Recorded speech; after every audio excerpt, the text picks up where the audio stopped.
Kesian nih Sobol guys, lama sudah tidak hidup, sudah bertahun-tahun tidak hidup.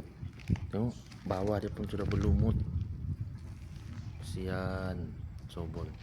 Parking kabin tawak sini guys. Nah, sebab kami orang sudah lama tidak pergi sini. Kesian lah Sobol saya nih, yang saya selalu guna untuk tolak arang nih. Oh, ini bos punya kereta pun sudah apa macam besi buruk sudah nih guys. Tayar pun sudah tiada angin lagi. Nah, habis. Nasib lah, apalah nasib nih, nasib saya punya Sobol nih. Yang saya bawa nih kenangan nih guys, lama sudah tidak bawa kenangan.